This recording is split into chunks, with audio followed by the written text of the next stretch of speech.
So in mid-December, I was doing channel planning like everybody else does, and there were some discussions happening on a makeup group that I'm in about not consuming as much in the coming year. And I'm on board with that because I really want to be mindful of my purchases throughout the year. But in the discussions, project panning came up, and I know what project panning is, but I don't know anything about how to do it and that sort of thing. And I thought, that could be kind of interesting to do a project pan, follow my progress.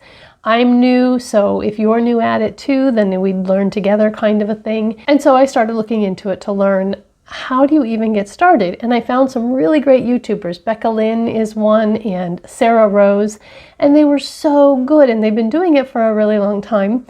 And so I started taking notes and took more notes and found other videos and went back through and found videos from theirs when they first got started. Obviously, you have to take pictures of where you start with the products or make marks on index cards or something like that. Keeping track of uses, all of this stuff in spreadsheets and post-it notes and index cards, and I just got overwhelmed.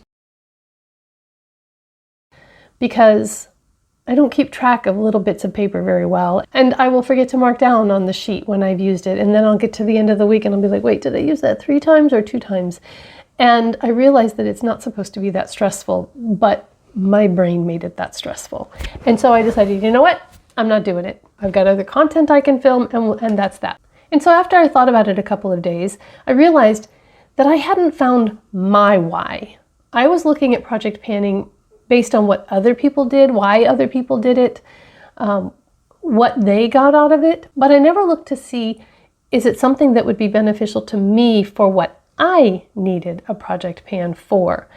So I talked myself down off the ledge and decided, all right, let's look at this again. Part of why I wanted to do a project pan was because of you guys. Some of you are project panning, you're liking project pan content right now. Maybe some of you are new to project panning, but that can't be the only reason I do it, because there are others out there who are doing it much better than I possibly can, because I'm so new to it. But there's benefit to that as well, me being new, especially if you're new, because we can learn together and we can benefit from each other's mistakes.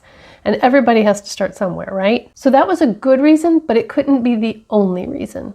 And then I realized that I don't actually have trouble panning items. I showed a couple in the makeup look that I just did, but I currently have 4 bronzers that have significant pan in them. I have at least 3 concealers that look like this. I've taken the stopper out and they're almost gone. I have foundations, 3, maybe 4, that you can't use the pump or the squeezer anymore. You have to pour it out because it's almost gone. And so I realized that I don't need a project pan. I needed a project use up all the little bits that are left in the bottom, but I don't think that exists. And the other thing is, I'm not actually upset about the size of my makeup inventory. Yes, I have a lot of makeup, and I have more than any person could use in their lifetime, I'm sure. But it's a hobby, and I enjoy it, and I just want to use some things up that are almost gone before they go bad, because I have other things I want to try, and I feel like I need to use up these little bits before I can bring in something new. Plus, I'm kind of out of room, and I really don't want to buy more storage containers, because I think if I can use some things up, then that makes room for some new things. So I went back to searching and found out that there actually is a project Use It Up out there. The first time I found it was with Lauren May Beauty, and I will put links to the YouTubers that I mentioned down in the description box below so that you can go check out their channels as well. I'm not sure if Lauren May created the title or not, but she does use it, and there are others who do Project Use It Up as well. And I thought, yes, this is what I need. Project Use It Up. And then my brain started doing its brain thing again. And I got this picture of a toddler sitting at the dinner table with this plate of peas in front of them. And the mother saying, you can't have anything else to eat until your peas are gone. And I got overwhelmed again. Because when I think of Use It Up, I see this full bottle of foundation, and I can't use anything until it's gone. Kind of like you can't eat anything else until the peas are gone. But sometimes you want carrots, right? And so I was like, well, that's not going to work either. But then I remembered that I get to make the rules. And so I don't have to start with something full and use it up. I don't even have to start with something that's halfway gone and use it up. I can start with something that's just almost gone. There's just a tiny little bit left. There's only a spoonful of peas left on the plate. And I can do that. And then I can move on to the carrots. And so I have created Project Use Up the Dribs and Drabs, otherwise known as PUUDD, for 2022. But PUUDD is never going to show up in a YouTube search term. So I'm going to call it a Project Use It Up so that other people can find it. But here are my rules that don't overwhelm me and that I think I can follow. 1, a product must be almost empty to be entered. Generally, a fourth or less, but definitely no more than half. I'm going to do a 3 months rolling time frame starting today, January 15th, and going through April 15th. I will have 5 items in the project at one time, and it will be, as I said, a rolling 3-month project. That means if I finish something up, it will roll out and I'll put something else in. And the only thing I'm measuring is it gone? And my goal is to see how many products that are almost gone I can use up in 3 months. In addition, I'm doing a no-buy for those 3 months. I will not repurchase any of the items that I use up unless there is nothing else in the category. Then I'm going to incorporate the makeup bank idea that I saw in someone's video, and I'm sorry I cannot remember at this point who that was that I saw, but I'm not going to bank items on a one-for-one basis. And I don't know that I'll continue with the makeup bank, but I'm going to start it and see how it goes. And each empty will only count for half. So in other words, in order to purchase something at the end of my 3 months, I will have had to have 2 products used up. Does that make sense? I will update monthly on the products I used that month. So look for an update mid-February, mid-March, and mid-April. And in the April one, I will update the whole project for the whole 3 months, come up with a grand total of products used up, and decide at that point if I want to continue or not. But I'm not going to keep track of how long it takes me to finish it. When it's done, it goes out, something else comes in. That's it. It's the keeping track that stresses me out. And so I'm just not doing it. When it's gone, it's gone.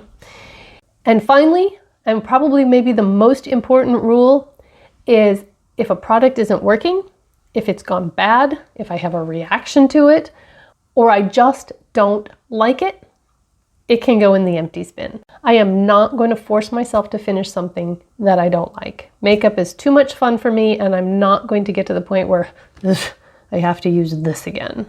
Not going to happen. The items that I'm starting with now, items in the project that I roll in. Yeah? That's gorgeous!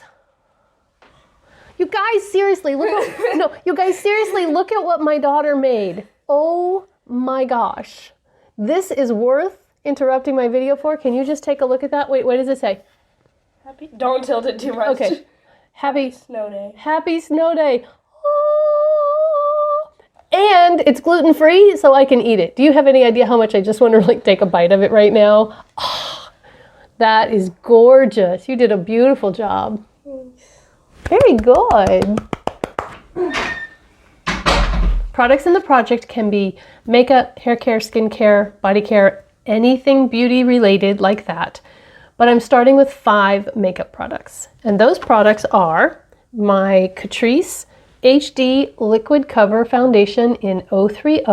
This one is pretty much gone. It's way down here in the bottom. I have to pour it out. I can't use the little dropper anymore. It doesn't pick anything up. So I really don't think I'm going to have a whole lot of uses left with this.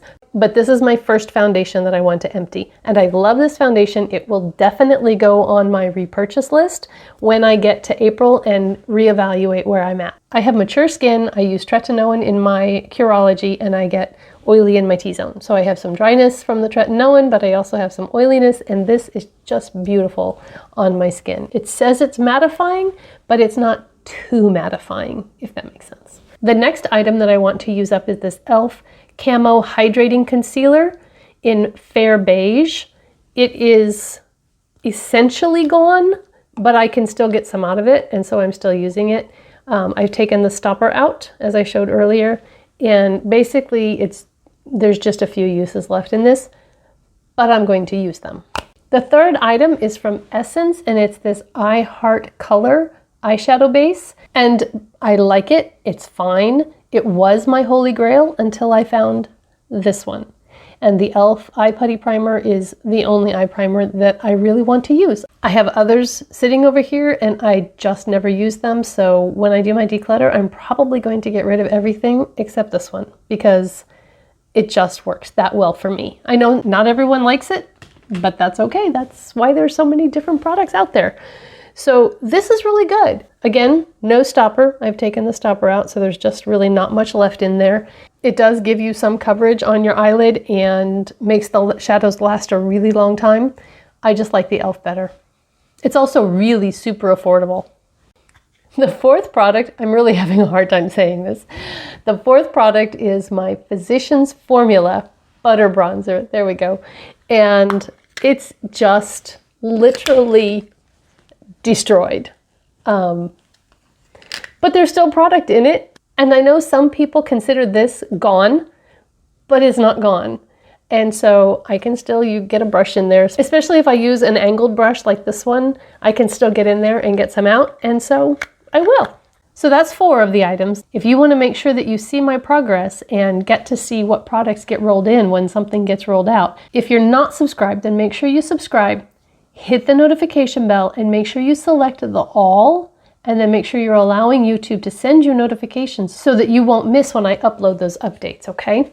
And if this video was helpful to you, if you got something out of it, then I would love for you to give it a thumbs up. That tells the YouTube algorithm that, hey, this video was helpful to someone, and it will then send it out to other people that it thinks it might be helpful for. And that's helpful to me, so thank you for doing that. So my last product is the KVD Lock-It Translucent Setting Powder. And the reason this one is in here, even though it's almost full, is because it's a mini. And so therefore it's not overwhelming like a full setting powder would be. And I don't know if I can use a mini setting powder up in 3 months or not, but I'm really kind of interested to find out if I can. So yes, it kind of breaks my rules, but they're my rules. And if I want to break them, I can. So that's my PUUDD. Project Use Up the Dribs and Drabs, or Project Use It Up for the rest of YouTube. If you want to see more content from me, just click right there and you'll be taken to another video. Bye-bye. See you in the next one.